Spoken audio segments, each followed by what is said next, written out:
Good, thank you. You have served since 1981 as a full-time executive director of the Princeton, New Jersey-based Coalition for Peace Action. Can you explain this organization a little bit? Sure.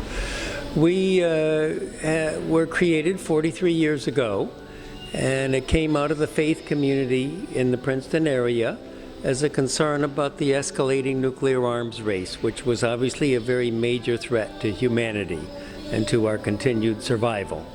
And so we decided that we all affirm life, we all affirm peace.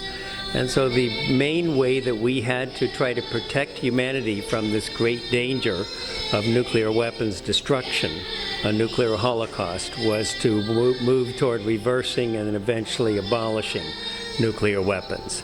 So that was our founding goal. Since then, after the Cold War, we also added a peace economy and a halt to weapons trafficking. So those are our priorities. Got it. And how does your organization work towards achieving a peace economy?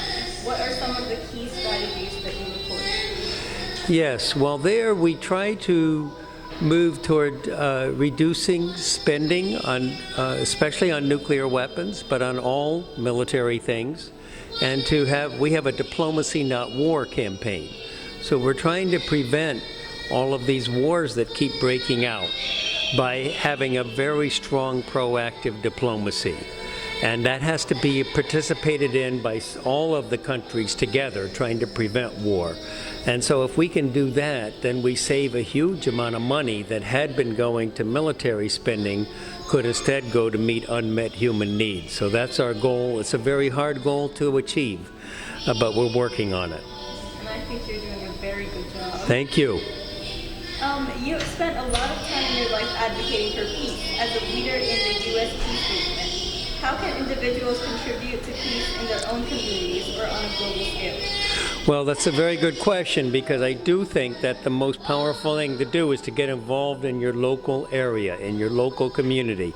You don't have to travel a long distance. You can just be active in your own area by being a member of Coalition for Peace Action, Muslims for Peace, any peace group, because it's when we gather together that we have more clout, that we have more impact. And so the main thing is, don't just be cynical. Don't just say, well, I can't change things, I'm only one person. When we band together, we can have immense power to transform the situation. And back to my original statement, for example, by banding together, we not only reversed the nuclear arms race in the 1980s, but we have reduced nuclear warheads by over 80% in the world. So this is through a series of treaties. So it's an amazing accomplishment. And it was only because average people said, I'm not going to just stand by and hope for something to get better. I'm going to be part of helping it get better. By being active with your local peace group, with Muslims for Peace, with Coalition for Peace Action, whatever it is that works for you, it's important to get active, to advocate, to educate yourself, and contact your elected representatives. When you do those things, then an amazing change can happen. I definitely agree. I think community is very important. Yes. Yes. In 2005 to 2006, you played a key role in co-organizing the inaugural conference for the National Religious Campaign Against Torture, initially operating under CFPA's auspices.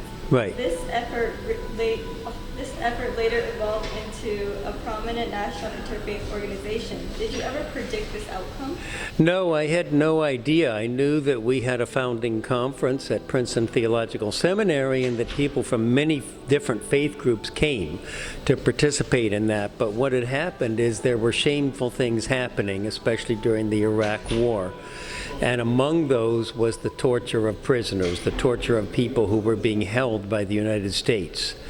That was shameful. It was against our core principles. We were dehumanizing people, waterboarding them, and all these kinds of things. And all of us across the faith spectrum, all people of goodwill, were saying, this must stop.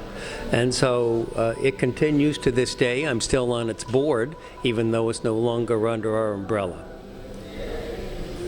And can you talk about why it's important for people to be accepting of all faiths and religions?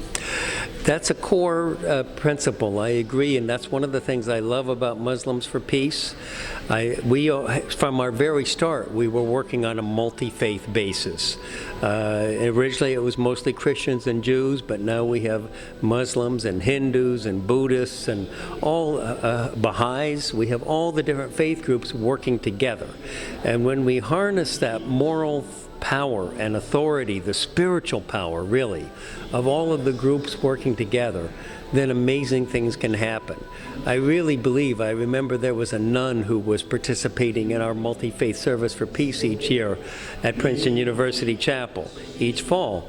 And she would say, when she thought of God looking down on all of these faiths standing together for peace, she said she knew it made God happy. That's what God really wanted to be happening. Thank you so much for your time. You're welcome. Thanks for the opportunity.